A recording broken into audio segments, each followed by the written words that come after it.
Bernie Sanders will look us in the eye and say, yes, with universal basic health care, your taxes will go up. However, you won't be paying that money in insurance premiums anymore. And so he believes it'll be a net gain. Your taxes will go up. You won't be paying those insurance premiums. And then, of course, then everybody gets health care. So he believes it'll be a net gain.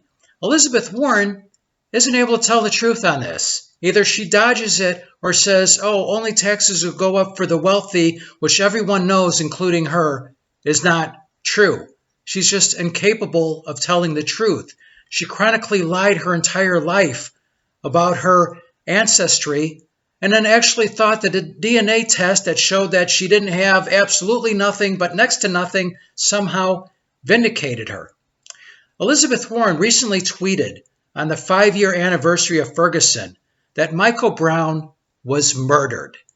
So just a tweet to reignite, reactivate that anger and that division this horrible event in our country has caused, and saying something that's completely against what was uncovered during Eric Holder's investigation under the Obama administration.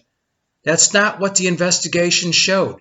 So why would she do this? Why would she be such an opportunist to, once again, spark and feed into the hurt that this event caused? Elizabeth Warren is just about the only one through polls doesn't defeat Donald Trump. They've had all these polls showing how all these other candidates beat Trump, not Warren. Warren still shows that she's losing. She's recently trying to tightly align herself with Alexandria Ocasio-Cortez, someone who believes in open borders and doesn't understand how tax breaks work. When Amazon didn't move into her district, when she screwed that up, she thought she had a $3 billion pile of money to spend. No, AOC, you get nothing. That tax break would have happened after the company paid a whole lot more in taxes over many years. Amazon not moving in means you get zero.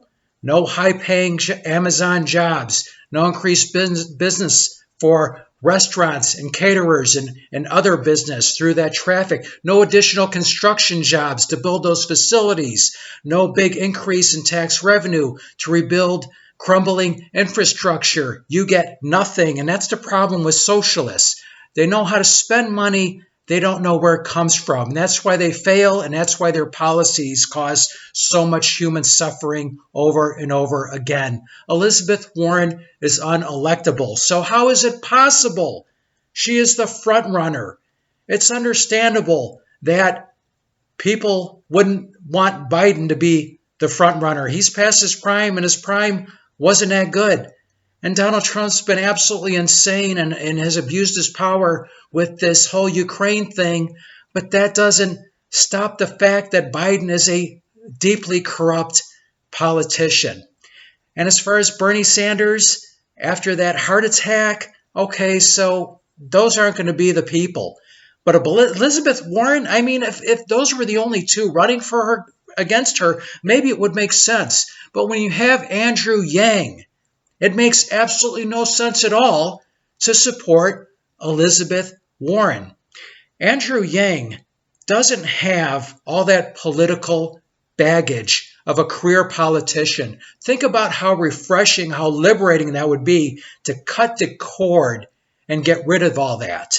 Andrew Yang is by far the most intelligent candidate running. He has an ambitious and great vision for this country and detailed policies to achieve that vision. Andrew Yang is forward-looking. He sees the future coming. He sees what the acceleration and automation is going to do, and he has the best plan to address that, the freedom dividend. Also the best plan to address income gap, the income gap inequality, the massive gap in income, and also this freedom dividend strengthens families and gets money right into the hands of people who needs it and bypasses all the huge administrative costs, mismanagement, and bureaucracy. Just puts the money into the hands of the American people, and then they decide how it's spent.